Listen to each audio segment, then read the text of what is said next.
Hola, ¿qué tal?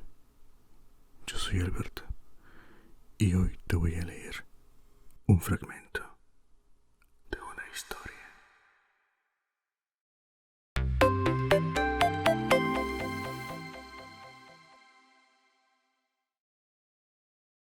Hoy te presento 1984, capítulo 3, parte 2. Estaba en una especie de camilla colocada a bastante altura del suelo y debían haberle maniatado porque no podía moverse. Sobre su cara caía una luz que parecía más intensa de lo habitual. O'Brien se hallaba de pie a su lado mirándolo fijamente. Al otro lado había un hombre con una bata blanca y una jeringa hipodérmica. Incluso después de abrir los ojos, trató de comprender dónde se encontraba. Tuvo la impresión de salir a la superficie desde un mundo distinto, una especie de mundo subacuático que hubiera muy por debajo. Ignoraba cuánto tiempo llevaba allí. Desde el momento de su detención, no había vuelto a ver la oscuridad ni la luz del día. Además, sus recuerdos no eran continuos. Había habido veces en que la conciencia, incluso esa que uno tiene en sueños, había cesado por completo y luego había vuelto a empezar tras un espacio en blanco. Pero era imposible saber si esos intervalos habían durado días, semanas o solo segundos. La pesadilla había empezado con aquel primer golpe en el codo. Luego comprendería que todo lo que había venido a continuación no era más que un interrogatorio rutinario y preliminar al que sometían a casi todos los detenidos. Había una larga serie de crímenes, espionaje, sabotaje y otras cosas por el estilo, que se daba por sentado que debía confesar todo el mundo. La confesión era una formalidad, pero la tortura era real. No recordaba cuántas veces le habían golpeado, ni cuánto habían durado las palizas. Siempre había habido 5 o 6 hombres de uniforme pegándole al mismo tiempo, unas veces con los puños, otras con porras, otras con barras de acero y otras con las botas. En ocasiones se había tirado al suelo con la despreocupación de un animal y se había retorcido en un infinito e inútil esfuerzo por esquivar las patadas que solo habían servido para que le golpearan aún más en las costillas, en el estómago, en los codos, en las espinillas, en la entrepierna, en los testículos. Había veces que había durado tanto tiempo que lo que le había parecido cruel, perverso e imperdonable no era que los guardias siguieran golpeándole, sino no haber llegado a perder la conciencia. Otras había perdido de tal manera el dominio de sí mismo que se había puesto a gritar pidiendo clemencia antes incluso de que empezara la paliza. Le había bastado con ver un puño cerrado y a punto de pegarle para confesar toda suerte de crímenes reales e imaginarios. En otros tiempos había decidido no confesar nada y habían tenido que sacarle cada palabra entre boquetadas de dolor. En otros había optado por una especie de término medio y se había dicho: confesaré, pero aún no. Esperaré a que el dolor sea insoportable. 3 patadas más, 2, y les diré lo que quieren saber. A veces le habían golpeado hasta que apenas se tenía en pie. Luego lo habían dejado unas horas tirado como un saco de patatas en el suelo de piedra de una celda, hasta que habían vuelto a sacarlo para reanudar la paliza. También había habido periodos de recuperación más largos, aunque apenas los recordaba, porque los había pasado dormido o aturdido. Recordaba una celda con un camastro, una especie de estante que salía de la pared, y un lavabo metálico, y sopa caliente, pan y a veces café. Recordaba a un osco barbero que había llegado para afeitarle la cara y cortarle el pelo, y a hombres fríos y profesionales con bata blanca que le habían tomado el pulso, habían comprobado sus reflejos, le habían levantado los párpados, le habían examinado en busca de huesos rotos y le habían clavado agujas en el brazo para hacerle dormir. Luego, las palizas se habían vuelto menos frecuentes y se habían convertido solo en amenaza, el horror al que podían volver a enviarle si no daba las respuestas debidas. Los interrogadores ya no habían sido matones de uniforme negro, sino intelectuales del partido, hombrecillos corpulentos, de movimientos rápidos y gafas relucientes, que lo acosaban a preguntas durante periodos que habían durado, o eso pensaba él, porque no había modo de estar seguro, entre 10 y 12 horas seguidas. Dichos interrogadores se habían asegurado de que sufriera un dolor leve y constante, aunque este no era su único recurso. Le habían abofeteado, retorcido las orejas, tirado del pelo y obligado a sostenerse sobre una sola pierna.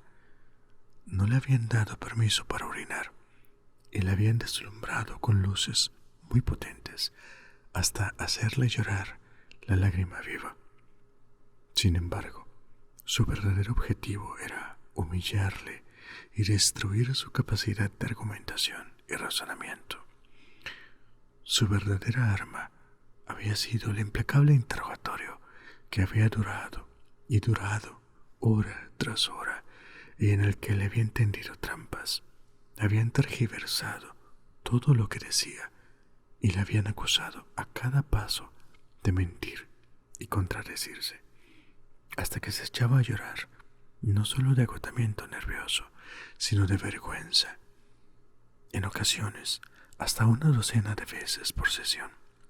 La mayor parte del tiempo le habían insultado y amenazado con volver a entregarlo a los guardias cada vez que dudaba, aunque fuese por solo un instante. Otras veces habían cambiado de registro y le habían llamado camarada, habían apelado a él en nombre del Zossing y el hermano mayor, y le habían preguntado en tono compasivo si no le quedaba lealtad suficiente al partido para querer reparar el daño que había causado. Después de horas de interrogatorio, con los nervios destrozados, bastaba con esa pregunta para reducirle a lágrimas y lloriqueos. Los reproches habían acabado hundiéndole más que las botas y los puños de los guardias. Se había convertido en una boca que denunciaba y una mano que firmaba todo lo que le pedían. Su única preocupación había sido averiguar qué era lo que querían que confesara, para confesarlo enseguida y que no volviesen a empezar las amenazas. Había confesado haber asesinado a prominentes miembros del partido, distribuido panfletos sediciosos, malversado fondos públicos, traficado con secretos militares y cometido sabotajes de toda índole. Había confesado ser un espía a sueldo del gobierno de Asia desde 1968. Había confesado ser religioso, un admirador del capitalismo y un pervertido sexual. Había confesado haber asesinado a su mujer, aunque sabía, y quienes le interrogaban también debían de saberlo, que su mujer seguía viva. Habían confesado también haber mantenido contactos personales con Goldstein durante años y haber sido miembro de una organización secreta que había incluido a casi todos sus conocidos. Lo más fácil era confesarlo todo e implicar a todo el mundo. Además, en parte era verdad.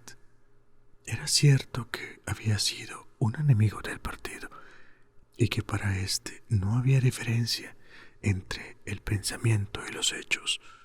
También tenía recuerdos de todo tipo que pasaban por su imaginación de manera inconexa, como fotografías rodeadas de oscuridad. Se hallaba en una celda que tanto podía haber estado a oscuras como iluminada, porque solo se veía un par de ojos. Cerca se oía el tic-tac lento y regular de algún tipo de instrumento. Los ojos se volvían más grandes y luminosos. De pronto salía flotando de su asiento y se sumergía en los ojos que acababan devorándolo. Estaba atado a una silla, rodeado de indicadores, bajo una luz cegadora. Un hombre con una bata blanca estaba leyendo los indicadores. Fuera se oían las pisadas de unas botas. La puerta se abría de golpe. El oficial de rostro serio entraba seguido de 2 guardias. «Habitación 101», decía el oficial. El de la bata blanca ni siquiera se daba vuelta. Tampoco se molestaba en mirar a Winston. Seguía leyendo los indicadores, como si tal cosa. Caía rodando por un enorme pasillo de 1 kilómetro de anchura, inundado de luz dorada y deslumbrante. Se reía a carcajadas y chillaba confesiones a voz en grito. Lo confesaba todo, incluso lo que había logrado callarse bajo tortura. Relataba la historia de su vida a un público que ya lo conocía. Con él estaban los guardias, los demás interrogadores, los hombres de la bata blanca, O'Brien, Julia y el señor Charrington. Todos rondaban juntos por el pasillo, entre risas y carcajadas. Había escapado de algo que le esperaba en el futuro y que no había llegado a ocurrir. Todo iba bien, no había más dolor. Había expuesto hasta los últimos detalles de su vida y habían sido comprendidos y perdonados. Se incorporó en la cama de campaña con la certidumbre de haber oído la voz de O'Brien. A lo largo del interrogatorio no lo había visto nunca, pero había tenido la sensación de que estaba a su lado. Era O'Brien quien lo dirigía todo. Había sido él quien le había echado encima a los guardias y quien había impedido que lo mataran. Él había decidido cuánto debía aullar de dolor, cuánto debía descansar, cuándo había que alimentarle, cuándo necesitaba dormir y cuándo había que inyectarle drogas en el brazo. Él hacía las preguntas y sugería las respuestas. Él había sido el torturador, el protector, el inquisidor y el amigo. En determinado momento, Winston no recordaba si, durante el sueño inducido por las drogas, el sueño normal, o en un instante de lucidez, una voz le había susurrado al oído: «Tranquilo, Winston, yo cuidaré de ti. Llevo 7 años vigilándote. Ahora ha llegado el momento decisivo. Te salvaré y te haré que seas perfecto». No estaba seguro de que hubiese sido la voz de O'Brien, pero sí la misma que le había dicho: «Nos encontraremos donde no hay oscuridad». En aquel otro sueño, hacía 7 años. No recordaba cuándo había concluido el interrogatorio. Se produjo un periodo de oscuridad y luego la celda, o la habitación en la que se encontraba en ese momento, se había ido materializando poco a poco en torno a él. Estaba casi de espaldas y no podía moverse. Su cuerpo estaba sujeto por todas partes, incluso le habían atado de algún modo la nuca. O'Brien le miraba serio y un poco triste. Su rostro, visto desde abajo, parecía tosco y fatigado, con bolsas debajo de los ojos y arrugas de cansancio de la nariz a la barbilla. Era mayor de lo que había pensado Winston. Tal vez rondara los 48 o 50 años. Apoyaba la mano en una palanca con un indicador y números. Te lo advertí que si alguna vez volvíamos a vernos, sería aquí, dijo O'Brien. Sí, respondió Winston, sin más aviso que un leve movimiento de la mano de O'Brien. Una oleada de dolor inundó su cuerpo. Era un dolor aterrador, porque no veía lo que le estaba ocurriendo y le daba la sensación de que le estaban produciendo alguna herida mortal. Ignoraba si estaba sucediendo en realidad o si era un efecto inducido eléctricamente, pero su cuerpo estaba perdiendo la forma y se le estaban descoyuntando poco a poco las articulaciones. El dolor le había perlado la frente de sudor, pero lo peor era el miedo a que se le quebrara la espina dorsal. Apretó los dientes y respiró con fuerza por la nariz, en un esfuerzo por seguir cayendo todo el tiempo posible. «Te asusta», dijo O'Brien, observando su rostro, «que en cualquier momento se te rompa algo. Sobre todo, temes que sea la espina dorsal. Imaginas con total claridad las vértebras quebrándose y el líquido raquídeo saliendo de ellas, ¿verdad? ¿Verdad, Winston?» Winston no respondió. O'Brien bajó la palanca del indicador. La ola de dolor cesó tan deprisa como había empezado. «Esto han sido 40», dijo O'Brien. «Ya ves que los números del indicador llegan a 100. Tendrás presente durante nuestra conversación que en cualquier momento puedo infligirte tanto dolor como quiera.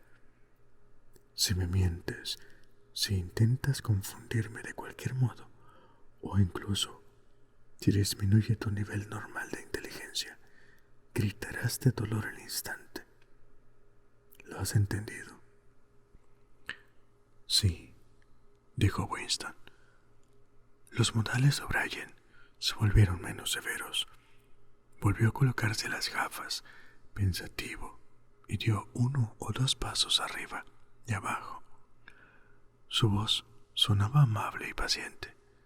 Parecía un médico, un profesor o incluso un cura, más deseoso de convencer que de castigar. «Me estoy tomando muchas molestias contigo, Winston», dijo, «porque creo que lo mereces.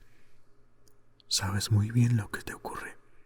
Lo has sabido durante años, pero te has rebelado siempre contra esa idea. Pareces una enfermedad mental. Tienes fallos de memoria. Eres incapaz de recordar lo sucedido en realidad y te conviertes en otras cosas que no han sucedido. Por suerte, tiene cura. Si hasta ahora no te has curado, es porque no has querido. Era necesario un esfuerzo de la voluntad que no estabas dispuesto a hacer. E incluso ahora, sé que te aferras a tu enfermedad con el convencimiento de que es una virtud. Veamos un ejemplo. ¿Con qué potencia está en guerra Oceanía en este momento? Cuando me detuvieron, estaba en guerra con Asia. Con Asia, bien. Y siempre ha sido así, ¿no? Winston contuvo el aliento. Abrió la boca para hablar y no dijo nada. No podía apartar la vista del indicador. La verdad, por favor, Winston. Tu verdad. Di lo que crees recordar. Recuerdo que una semana antes de que me detuvieran, no estábamos en guerra con Asia. sino que eran nuestros aliados. La guerra era con Eurasia y duraba ya 4 años, y antes O'Brien le interrumpió con un gesto. Otro ejemplo, dijo. Hace unos años sufriste una alucinación grave. Creíste que 3 antiguos miembros del partido, llamados Jones, Aronson y Rutherford, que habían sido ejecutados por traición y sabotaje, después de una confesión completa, no eran culpables de los crímenes de los que se les acusaba. Creíste haber visto pruebas irrefutables de que mostraban que su confesión era falsa. Sufriste una alucinación respecto a cierta fotografía. Te convenciste de haberla tenido en la mano. Era una fotografía como esta. Entre los dedos de O'Brien había aparecido un recorte de periódico. Estuvo 5 segundos dentro del ángulo de visión de Winston. Era una fotografía, y no cabía duda de cuál se trataba. Era la fotografía, una copia de la instantánea que retrataba a Jones, Aronson y Rutherford en la reunión del partido en Nueva York, que había caído por casualidad en sus manos 11 años antes y que había destruido enseguida. Ahora no la había vislumbrado más que un instante antes de volver a perderla de vista. Pero la había visto, no había ninguna duda. Hizo un esfuerzo agónico y desesperado por soltarse. Era imposible moverse 1 centímetro. Por un segundo había olvidado incluso el indicador. Lo único que quería era tener la fotografía entre los dedos, o al menos verla. «Existe», gritó. «No», respondió O'Brien. Fue al otro lado de la habitación. En la pared había un agujero de memoria. O'Brien levantó la rejilla. La corriente de aire arrastró la frágil tira de papel antes de que pudiera verla, y la fotografía se deshizo en una fugaz llamarada. O'Brien se apartó de la pared. «Cenizas», dijo. «Ni siquiera cenizas identificables.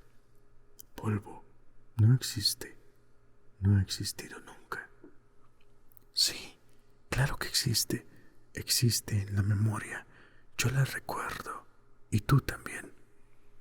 «Yo no», dijo O'Brien. A Winston se le encogió el corazón. Eso era doble piensa. Le embargó un absoluto desamparo.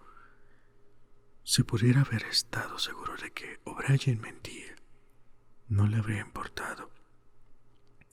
Pero era muy posible que O'Brien hubiese olvidado de verdad que había visto la fotografía, y en ese caso también habría olvidado que hubiese negado a recordarlo. ¿Cómo estar seguro de que no era más que un truco? Tal vez pudiera producirse de verdad esa delirante dislocación mental. Eso era lo que más le desanimaba. O'Brien le miraba con un gesto inquisitivo. Parecía más que nunca un maestro esforzándose por devolver al buen camino a un niño prometedor, pero descarriado. «Hay una consigna del partido a propósito del control del pasado», dijo. «Repítela si no te importa». «Quien controla el pasado, controla el futuro. Quien controla el presente, controla el pasado», recitó obediente Winston. «Quien controla el presente, controla el pasado», dijo O'Brien, asintiendo despacio, con aprobación. «¿Y de verdad crees, Winston, que el pasado tiene existencia real?» Una vez más, Winston volvió a tener una sensación de desamparo. Sus ojos miraron el indicador. No solo no sabía si la respuesta que le salvaría del dolor sería un sí o un no, sino en cuál de las dos creía en realidad. O'Brien esbozó una vaga sonrisa. «No eres metafísico, Winston. Hasta este momento no te habías parado a pensar en qué se entiende por existencia. Te lo preguntaré de manera más clara. ¿Tiene el pasado existencia concreta en el espacio? ¿Hay algún sitio, un mundo de objetos sólidos donde el pasado esté sucediendo todavía? No. Entonces, ¿dónde existe el pasado, si es que existe? En los archivos. Está escrito en los archivos y en la mente, en la memoria de la gente. En la memoria. Muy bien. Nosotros, el partido, controlamos todos los archivos y la memoria de todo el mundo. Por tanto, puede decirse que controlamos el pasado. ¿No es así? Pero ¿cómo vas a impedir que la gente recuerde las cosas?, gritó Winston, que había vuelto a olvidar el indicador por un instante. La memoria es involuntaria, está fuera de uno mismo. ¿Cómo vais a controlar la memoria? No habéis controlado la mía. O'Brien volvió a ponerse serio. Puso la mano en la palanca del indicador. Al contrario, dijo, eres tú quien no la ha controlado. Por eso estás aquí, porque careces de humildad y no sabes dominarte. No has querido aceptar que el precio de la cordura es la sumisión. Has preferido ser un loco, una minoría de uno solo. Solo la mente disciplinada puede ver la realidad, Winston. Tú crees que la realidad es algo objetivo, extremo, que existe por derecho propio. También crees que la naturaleza de la realidad es evidente por sí misma. Cuando te engañas y crees que has visto algo, das por sentado que todo el mundo lo ve. Pero te aseguro, Winston, que la realidad no es extrema. La realidad existe solo en la imaginación. Aunque no en la imaginación individual, que es falible y perecedera, sino en la del partido, que es colectiva e inmortal. Lo que el partido diga que es cierto, es cierto. Es imposible ver la realidad si no es a través de los ojos del partido. Eso es lo que tienes que volver a aprender, Winston. Pero te hace falta un acto de autodestrucción, un esfuerzo de la voluntad. Debes humillarte antes de volver a estar cuerdo. Hizo una pausa, como para dejar que sus palabras calaran más hondo. ¿Recuerdas haber escrito en tu diario? La libertad consiste en poder decir que 2 y 2 son 4. Sí, admitió Winston. O'Brien alzó la mano izquierda, con el dorso hacia Winston, el pulgar oculto y los 4 dedos extendidos. ¿Cuántos dedos hay aquí, Winston? 4. ¿Y si el partido dijera que no son 4, sino 5? ¿Cuántos habría? 4. La palabra concluyó en una boquetada de dolor. La aguja del indicador había subido a 55. El cuerpo de Winston se había cubierto de sudor. El aire le desgarraba los pulmones al tomar aliento y salían profundos gemidos que no podía contener por más que apretara los dientes. O'Brien lo observó con los dedos aún extendidos. Bajó la palanca. En esta ocasión el dolor solo disminuyó un poco. ¿Cuántos dedos, Winston? 4. La aguja subió a 60. ¿Cuántos dedos, Winston? 4. 4. ¿Qué quieres que te diga? 4. La aguja debía de haber vuelto a subir, pero Winston no la miró. El rostro tosco y serio y los 4 dedos extendidos llenaban su campo de visión. Los dedos se alzaban como enormes pilares borrosos que daban la impresión de vibrar, pero seguían siendo 4. 4. Para. ¿Cómo puedes seguir? 4. ¿Cuántos dedos, Winston? 5, 5, 5. No, Winston, así no vale. Estás mintiendo. Sigues creyendo que hay 4. ¿Cuántos dedos, por favor? 4, 5, 4. Los que tú quieras, pero para allá. Pon fin a este dolor. Si te ha gustado, dale like y suscríbete. Hasta la próxima. Adiós.